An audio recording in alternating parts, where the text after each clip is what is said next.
Deklarasi Front Persatuan Islam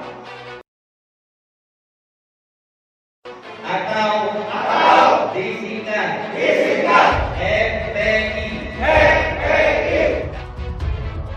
Sebuah organisasi mengatasnamakan FPI itu dianggap tidak ada dan harus ditolak. Yang kedua, siap terus berada istiqomah di dalam pimpinan Imam Besar Habib Muhammad Rizik bin Hussein bin Syihab.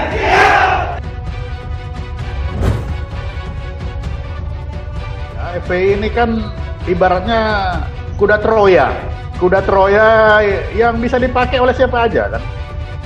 Maka dengan ini kami deklarasikan Front Persatuan Islam untuk melanjutkan perjuangan membela agama, bangsa, dan negara sesuai dengan Pancasila dan Undang-Undang Dasar 1945. Namanya saja seperti itu, ya dia ganti nama baru. Siapa ya kan ganti nama baru ya muncul ribut segala macam. Kalau mereka melakukan aktivitas yang melanggar hukum, mengganggu keamanan dan ketertiban, saya pastikan akan ditindak tegas oleh aparat penegak hukum. New FPI atau FPI Reborn atau FPI Pembaharuan, FPI Perjuangan, cuman ganti nama, tapi aktor dan orangnya tetap sama dengan narasi-narasi politik yang juga sama. Ini perlu juga diwaspadai. Ketika FPI diibaratkan sebagai kuda Troya, Boleh dibubarkan kapan saja, bisa dikarantina kapan saja. Tapi kalau mental model dan basic knowledge-nya itu sama, dianggap memprovokasi dan mengeluarkan statement-statement yang cukup meresahkan, saya kira pembubaran FPI ini tidak akan ada artinya. keputusan pemerintah membubarkan Front Pembela Islam atau FPI seketika menjadi perbincangan publik di penghujung tahun 2020. Organisasi yang telah berdiri selama 22 tahun tersebut kini ditetapkan sebagai organisasi terlarang di Indonesia. Kendati sudah sah dibubarkan, para petinggi FPI rupanya tidak hilang akal. Pada hari yang sama dengan hari pembubaran, beberapa pengurus Front Pembela Islam mendeklarasikan kelompok baru dengan nama Front Persatuan Islam, di mana jika disingkat masih sama, yakni FPI. Deklarasi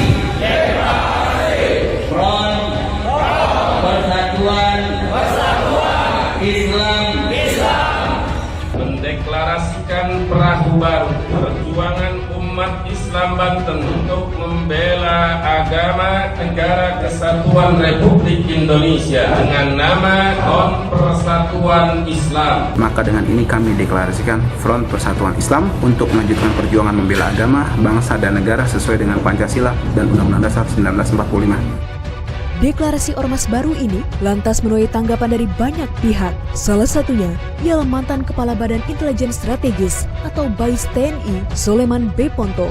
Ia menilai bahwa FPI sama dengan Dissident Armed Forces atau pasukan bersenjata pihak pembangkang, di mana kepala-kepalanya harus dipegang, dalam kata lain diamankan terlebih dahulu, sehingga pasukannya akan mati merana. Istilah lain yang ia berikan ialah pasukan-pasukannya akan menjadi seperti anak ayam yang kehilangan induknya. Bahwa FPI ini sudah berbentuk seperti Dissident Armed Forces kan. Sebagai Dissident Armed Forces, kalau yang dipegang kepala-kepalanya itu dipegang, yang lain itu akan mati merana. Tapi kalau dia hanya seperti dibilang tadi, namanya saja seperti itu, ya dia ganti nama baru. Tapi kalau di kepala-kepalanya yang dipegang, ini mana, itu dengan tidak adanya kepala, maka dia di bawah itu akan menjadi seperti anak ayam kehilangan induk. Mantan Kabais TNI ini juga berpendapat bahwa petinggi-petinggi FPI telah dipegang satu persatu, di mana hal itu menurutnya bukanlah sebuah tindakan kriminalisasi ulama seperti yang dikatakan oleh pihak FPI, namun memang ada pelanggaran hukum yang harus ditindak. Ya, pengambilan ini bukan dengan kriminalisasi, tapi dilihat betul-betul pelanggaran hukum yang dilaksanakan selama ini itu apa. Jadi di-excuse karena punya pasukan, daripada ambil nanti jadi rame, udahlah biarin aja dulu. Selain itu, Soleman Ponto juga mengatakan sejak awal pembentukan FPI ialah pasukan, di mana budaya organisasinya tersebut terbawa hingga saat ini.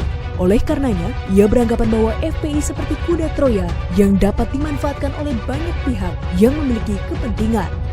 Bahwa sebelumnya FPI ini kan ibaratnya kuda Troya yang bisa dipakai oleh siapa aja kan. Awal pembentukannya itu.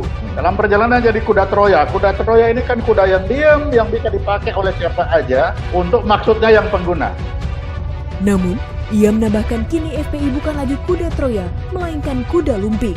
Dalam artian, FPI terlihat asik bermain sendiri dan melompat ke sana kemari. Karena tidak terkendali, akhirnya organisasi masyarakat Islam itu pun harus menghadapi sejumlah kasus hukum.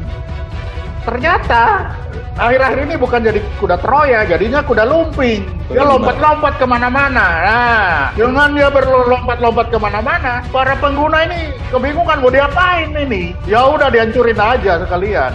Senada dengan mantan Kabais, pengamat politik Adi Prayitno mengatakan bahwa FPI belakangan ini hanya dijadikan mesin politik untuk mendukung kemenangan kelompok tertentu, dalam hal ini untuk mendulang suara. Pengamat Adi juga secara terang-terangan mengatakan bahwa Ormas FPI sangat dekat dengan kelompok yang anti terhadap pemerintahan Jokowi.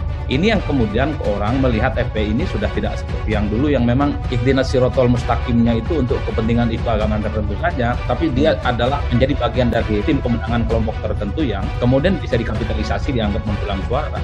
Dan saya kira bahwa sejak awal memang FPI ini memang cukup dekat dengan kelompok-kelompok masyarakat, oknum, partai politik yang anti terhadap kekuasaan, anti terhadap pemerintah, dan anti terhadap Jokowi.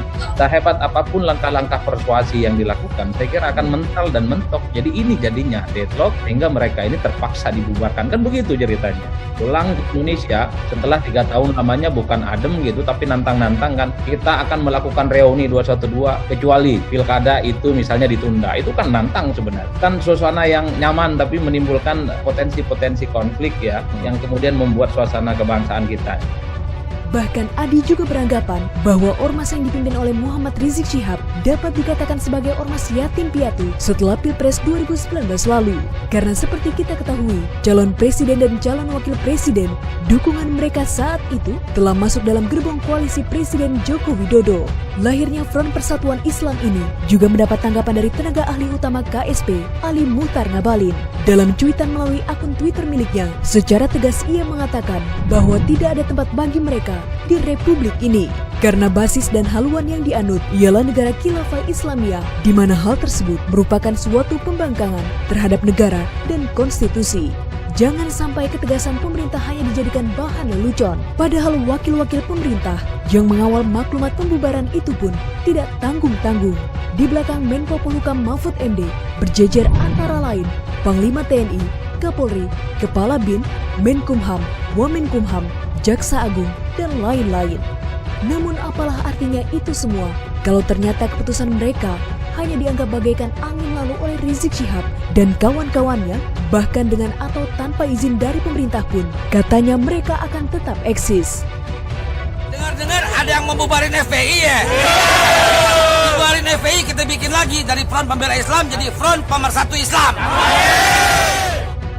Bukankah ini adalah bentuk kesombongan dan keangkuhan yang luar biasa yang menganggap negara dan pemerintah ini dengan sebelah mata?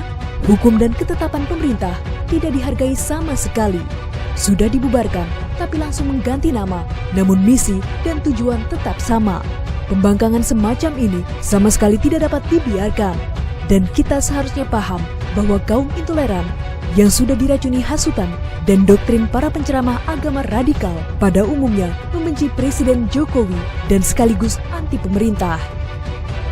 Ormas-ormas yang berperilaku seperti preman. Negara ini tidak boleh kalah dengan premanisme, radikalisme, dan intoleransi. Semua ormas yang berperilaku seperti preman akan kami tindak tegas.